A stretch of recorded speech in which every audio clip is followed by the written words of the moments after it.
now watching The Journey, the mass band story. So when you ask me about challenges and I say the customer, I say because it is from a point of servitude. And the challenge is trying to serve everyone. 2 weeks before Crop Over, I noticed that I've not received a shipping notification for the remainder of my product.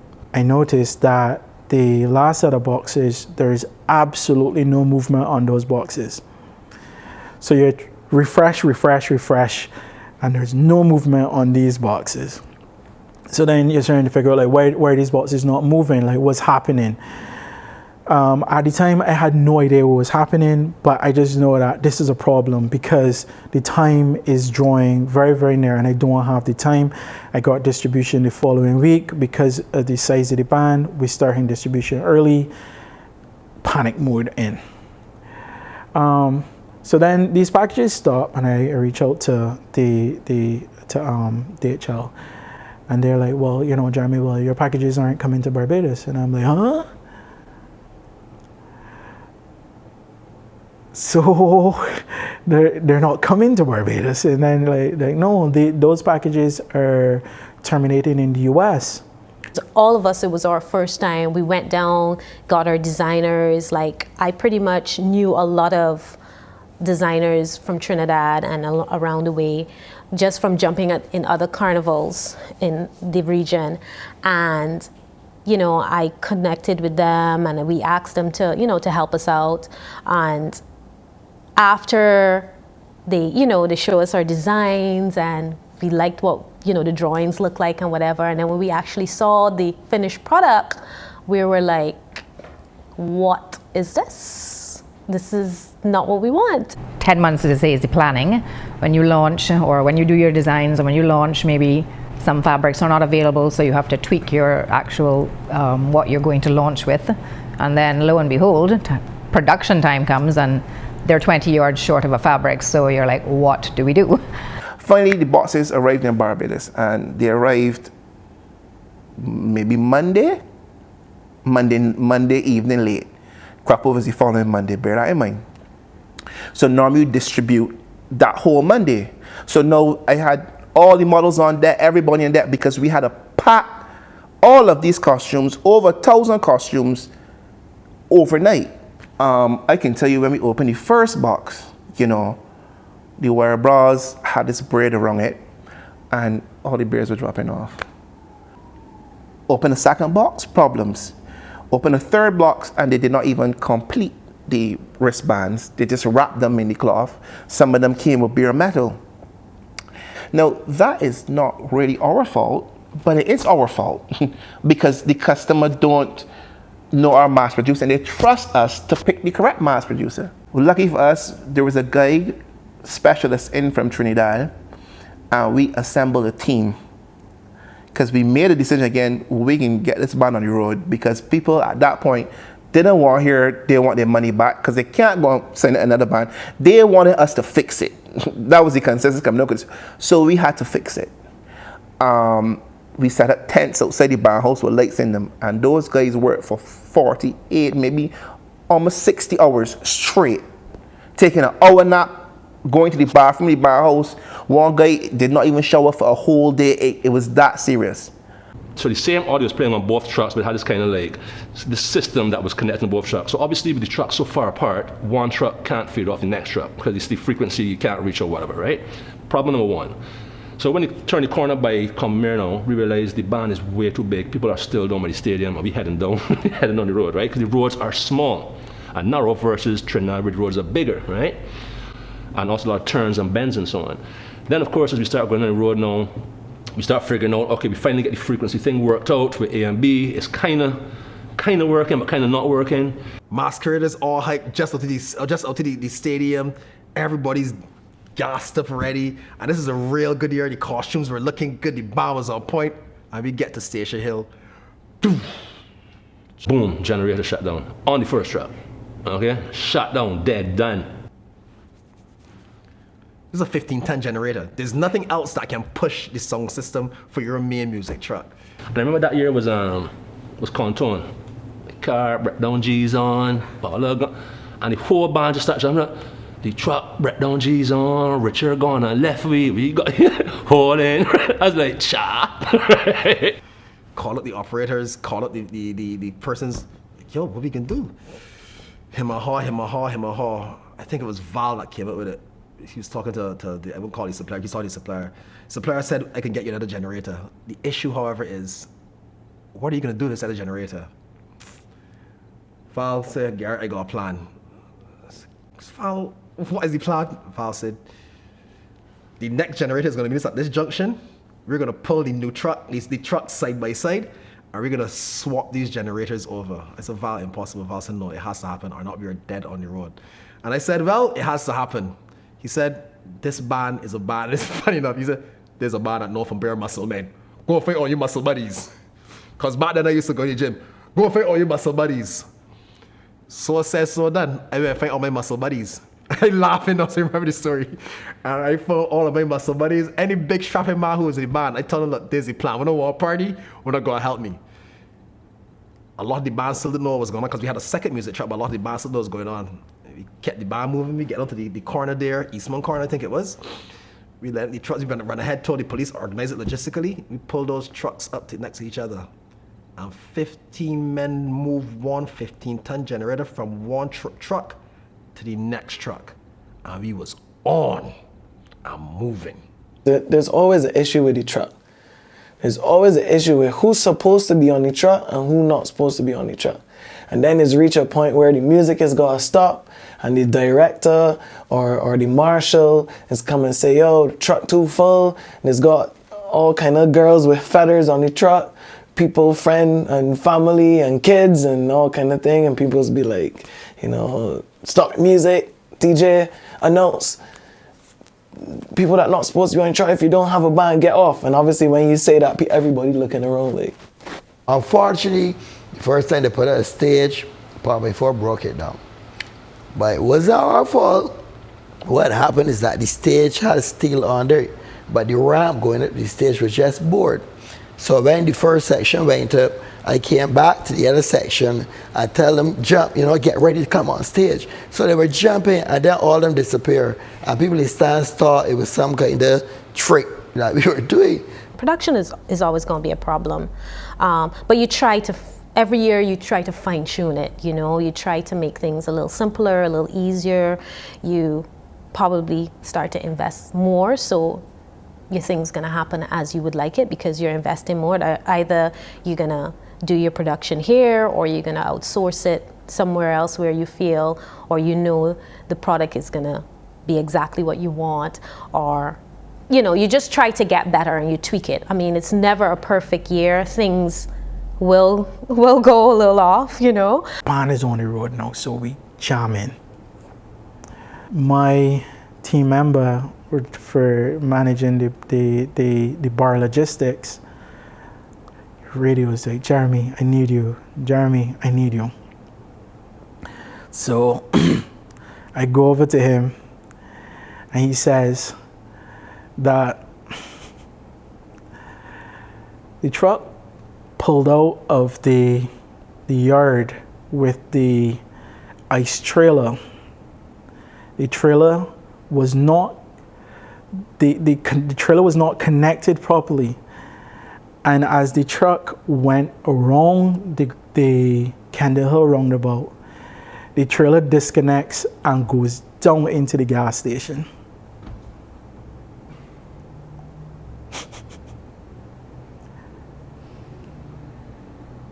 In 2013,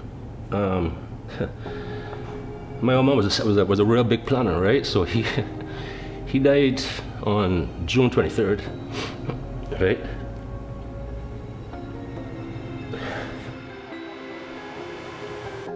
Yeah, man. So in 2013, my dad, God rest his soul, he died on June 23rd, and that was crazy, man, because we launched the band on the 10th of June, or maybe the 15th of June, and our first fete was like a week afterwards, you know. But the old man was a serious planner, boy, because we do Sunday lunch once a week at my family's house, and my birthday is June 26th. My brother's birthday is June 18th, right? and he was in a coma for a while. And he decided that he was going to die halfway between the birthdays, right? Because he couldn't die my brother's birthday on mine. He died halfway through. And he died at exactly 1 p.m. On Sunday. We know that all of us would be together, you know? But that was definitely my most challenging year, man, today. You know, to get up and just keep going, boy. That 2013 was rough. It was rough, but you know what? We did it, we persevered, and give thanks, man. That year was a rough one.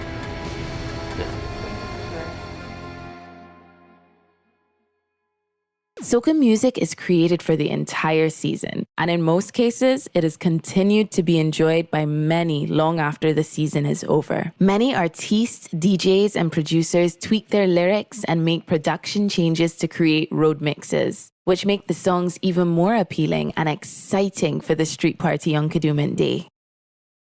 Sometime during the season, Terry called me and said, we gotta go in the studio. We need to go in the studio. We're gonna do a rain mix for Ragamuffin. I was like, okay. All right. You know, I don't know. He had some idea, some feeling, some vibe, something. Yeah, it was Ragamuffin, Ragamuffin, Ragamuffin. Ragamuffin, jump up in the rain, jump up in the rain, jump up in the rain, you know, and it had all the effects, the thunder and so on in the background and all of that. And he was like, I want to create this in case the rain fall, just in case. Well, that could do it there. The rain pelt and come down that year. And I was like, well, this boy, like, he's a witch doctor, he's a voodoo, like, what going on? A lot of it is, and I feel like I go back to this when I'm explaining all these road experiences. The process when creating a road mix, you have to put yourself in the masquerader's shoes and allow them to experience that song as a masquerader. You know, for me, when I'm producing road mixes, I always try to say, okay, cool, there must be a climax. The climax to playing mass is the stage, right? And if this road mix is being played leading up to the stage, I want people to climax with me at the most hype part of the song, you know? And everything from that is a build. And you just add different elements to the song, or you strip the song completely and then build from there. Depending on the structure of the original song or the energy that original song brings, then that will kind of determine where I go.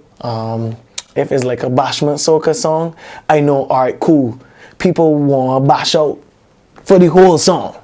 You understand? So you gotta be able to take elements of that song and allow them to experience that bash out in different ways. So I would have done it with Marsville's record for Bandit. So it's like I leave in a voicemail. A little room for it, because the song hype, but like we can make it more hype, you know. So here we go, we cut the drop. Bing, bam, bing, bam, bing. So if I take out the vocals, mute this and then mute this, you can hear how the instrumental hits you in your face, and then this will be like allowing the girls. My thought process behind this Shake Your Bumper part was like I wanted the girls to like kind of prime up and warm up for the shellings, you understand? So we got here, and then I want to see Bear Snapchat. At that time, Snapchat was hot, like one of the biggest apps. So like this is where all the girls is like, you know, show off and show all the friends, yo, we about to bash out here now. I want some Snapchat, bim.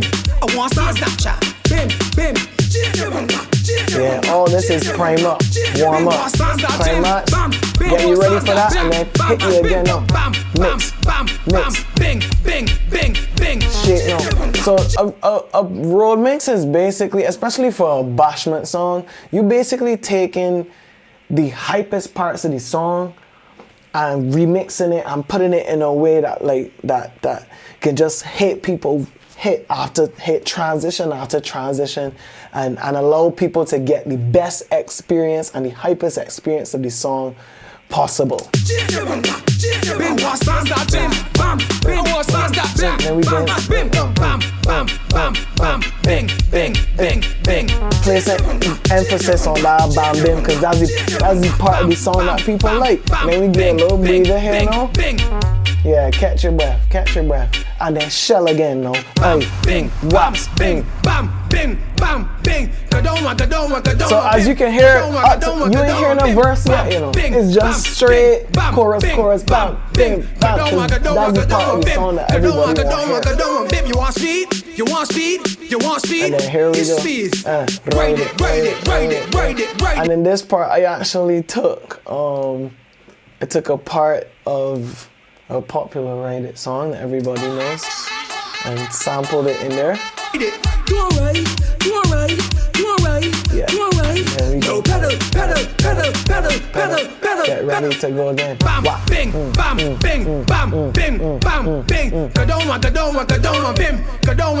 up to now, ain't no verse now. It's just straight challenge. When you hear this on the road, all you want to do is bash out and jump down something.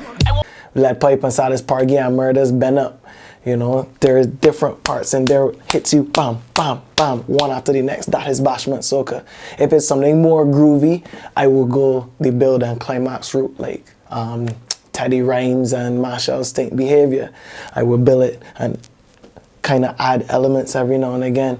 As soon as we reach, it's fire, and then this is people preparing to cross the stage, you know what I mean? And then we go straight Stink Behavior, and then all the instruments come in and slap you in your face real hard, and that is when you walking across the stage and you jumping up with your friends, and this is the best moment ever, you know? As the festival grew and the word traveled about Kadooment Day, it became a pull factor for many people all over the world, including celebrities. But one of the main people who took Kadooment to another level in publicity was no other than the island's very own mega superstar, Rihanna. We also had the experience of working with very unique customers. And I mentioned, for instance, that Beige International was the first band of choice, maybe because we were the only ones that existed at that point in time, but also I would like to think because we were the best in the business, that when Robin Rihanna Fenty, our homegrown song girl, international megastar, decided that she wanted to come back home after her megastardom for the first time and play mass, she played it with Beige International. When you put Robin Rihanna Fenty in a band, you're putting the world in your band. So your service is constrained, your other masqueraders are constrained, your band is constrained, you have press coming at you, so you are literally moving in a sardine tin. You know, we were in contact with her brother, Rory Fenty, via Matthew, via Matthew Future. Matthew sat down, he looked at me and he said, "This is very serious." I was a bit naive to the fact is the power or the influence that she had. I knew she was massive, but it happened so quickly. Like you went from like 2,000 followers to 6,000 followers overnight on Instagram. We sold another 200 and something costumes within 24 hours. So the guy called and said, "I think there's a glitch, you know." So we shut down the website and we went through each of these names and realized that each name was a legitimate person. We had a problem. We either had to call 200 people and say, "Sorry, we can't accommodate you," or try to get these costumes. Now I met with Lauren and Lauren was adamant. She's like, "We ain't turning away these people."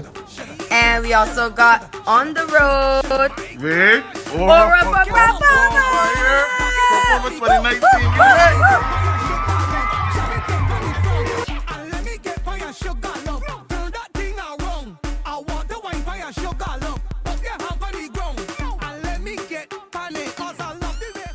Crop Over Experience 2019. We're giving you as it is. Talking about what we see. Crop Over Festival on point. Oh yeah, look at the frenzy around Rihanna. Rihanna is, she is among the people in the crowd. She came off and she's having a ball. Everyone is just jockeying, trying to get close to Rihanna to see our Bajan princess or our Bajan queen. Of course, we got the police and private security to make sure that she's safe. But this clearly is a spectacle and it brings so much attention to Barbados. Yes, it does. You know, one of the things that I saw last time was, we got the Prime Minister, the Honorable Mia Moore Motley, she's there with Rory, and of course, Rihanna. It's very important for our brand, for Crop Over to be embraced by these celebrities. Yes, because, of course, when they go on the international stage and people take pictures and it goes viral, they can say, wow, Rihanna went back home and she enjoyed Carnival. Exactly. Coming up next on The Journey, the mass band story. 2020, a depressing time. Like, Man, that was horrible. COVID absolutely was demoralized the entire sector. And any person that wants to get involved in Crop Over, I say this, and this is the most important thing, you must love it. You must love it. I definitely miss the road, and the road needs to come back. It needs to come back very, very soon. It needs to come back like now, like right now. The road needs to come back.